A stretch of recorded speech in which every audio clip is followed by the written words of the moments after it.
Alright, today on GoWorks we'll be working on our 86 Project K20. We'll be installing the flywheel, slave cylinder, we have ARP bolts to install the flywheel, and a new clutch. We got these inspection report covers that we have powder coated by flash wire coatings again in Oshawa, and for our NV4500 transmission, which we'll be going over later. And we want to be installing an NP205 transfer case in this transmission, so we got a kit of advanced adapters. Well, as long as I put them on.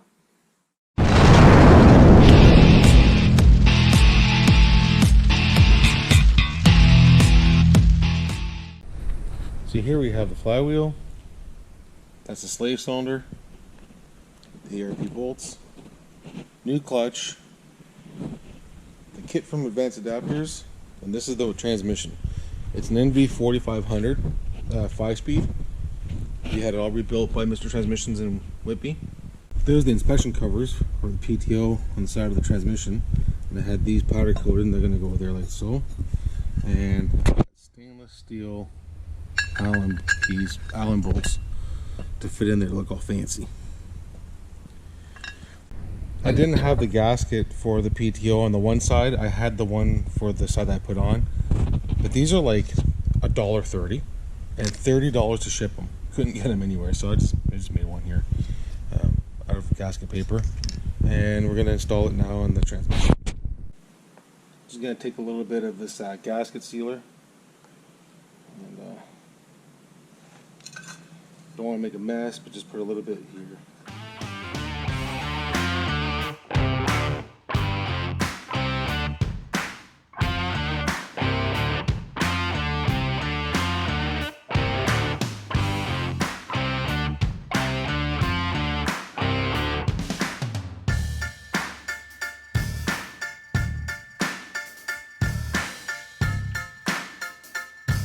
Next, we're going to be replacing the throw bearing slave cylinder combo here. This is the old one that came out. This is your throw up bearing. This is also the slave cylinder on this truck. Sometimes they're mounted on the side of the bell housing. This one is a one complete unit. So I'll show you how you put this on.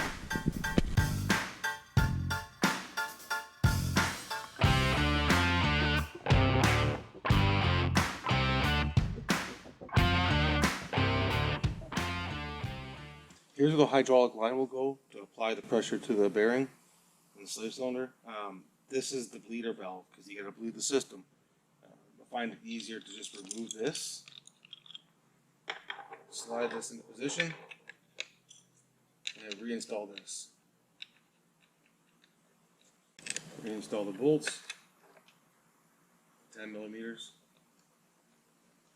So chances are you don't have a 10 millimeter socket. If you do, you can do this.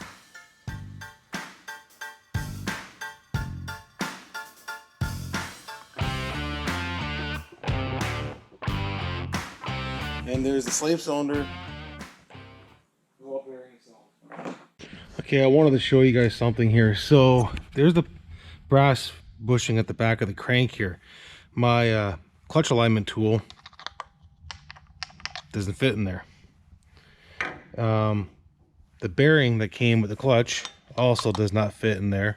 It won't go in. So let me show you a little clearer here.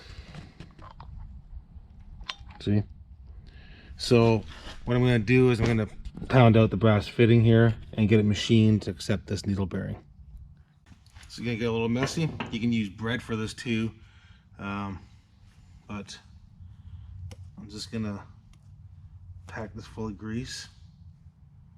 And the grease will be like hydraulics. When I pound in that socket, it's gonna have nowhere to go but try to push the bearing, the bushing out.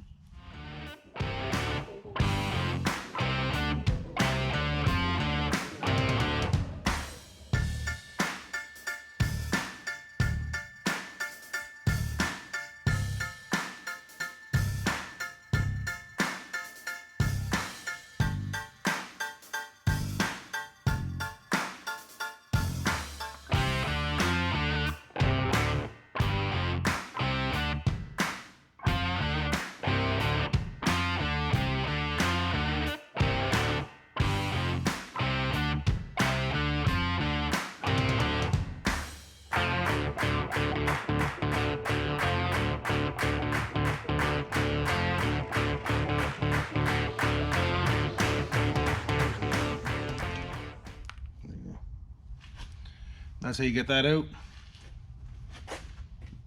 Okay, and that's how you get the crank bushing out of the back of the crank. You can also use bread. I've seen people do that.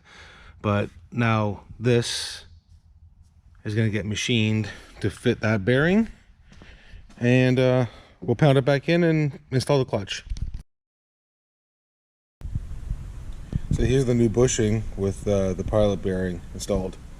I had my friends over at Tomasi, Jerry and Flav machine this and then press it in so that she's good to go.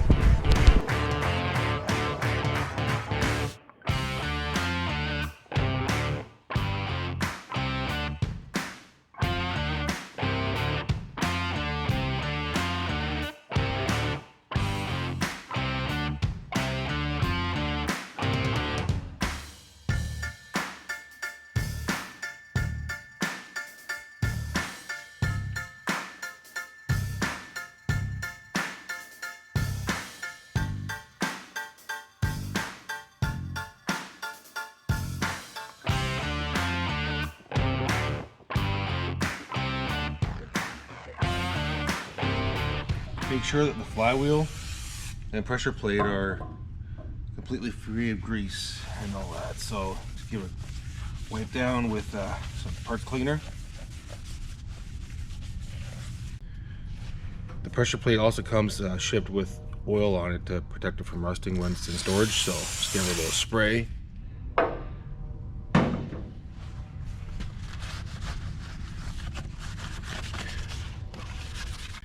Now we're going to install the clutch.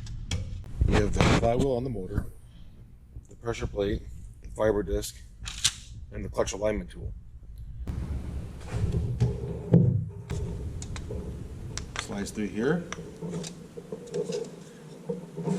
and it aligns the clutch, like it says. Pretty simple, eh?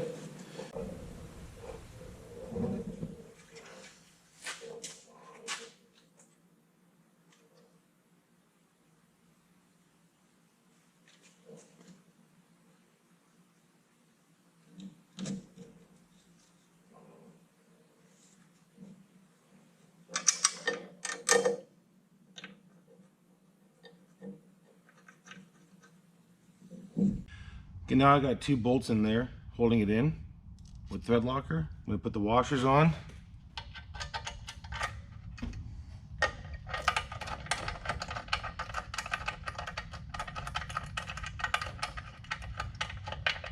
Then afterwards, these will all be torqued to 35 psi.